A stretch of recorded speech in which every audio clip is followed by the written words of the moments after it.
काम, क्रोध, लोभ, मोह, ईर्ष्या, अहंकार आदि ऐसे दुर्गुण हैं जो बड़े बड़े तपस्वियों को भी अपने वश में कर देते हैं और उनके प्रभाव को धूमिल कर देते हैं।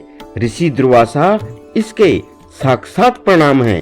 विष्णु पुराण की एक कथा है। वन में घूमते हुए महर्षि दुर्वासा को एक भील कन्या मिली जिसके हाथ में एक सुगंधित पुष्पों की अत्यंत सुंदर माला थी। महर्षि ने उस कन्या से वह माला मांगी तो उसने सहजता पूर्वक माला दे दी।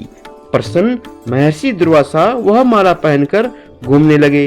राह में उन्हें देवराज इंद्र दिखे तो उन्होंने सम्मान पूर्वक वह माला देवराज की ओर बढ़ा दी।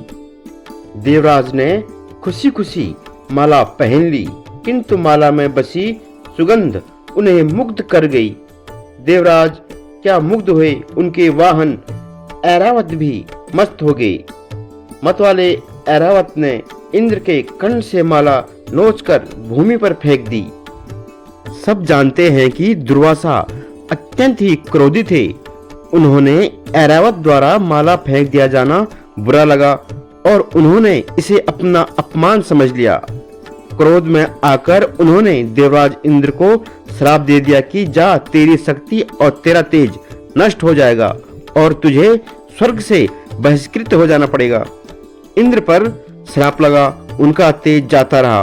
वे दैत्यों से पराजित हुए और तीनों लोकों पर दैत्यों का राज हो गया।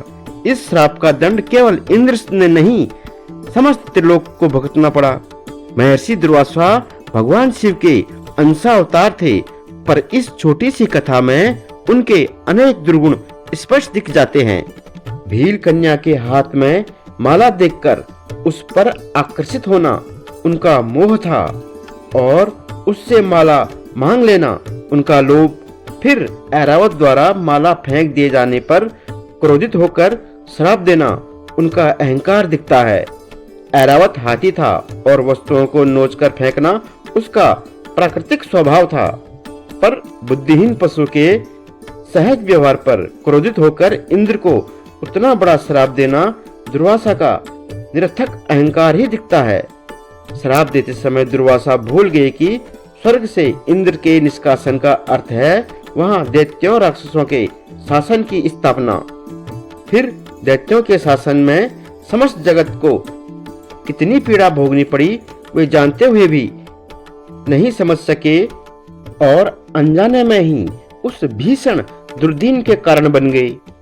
क्रोध के वशीभूत होकर किया गया निर्णय कभी कभी समूची सभ्यता के लिए घातक हो जाता है।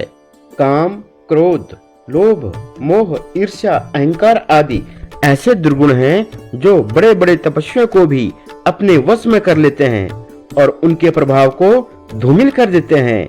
दुर्वासा ऋषि इसके साक्षात परिणाम हैं। इस घटना के बाद भगवान विष्णु की प्रेरणा से समुद्र मंथन हुआ, जिससे प्राप्त अमृत के प्रभाव से देवगणों का तेज वापिस लौटा और उन्हें पुनः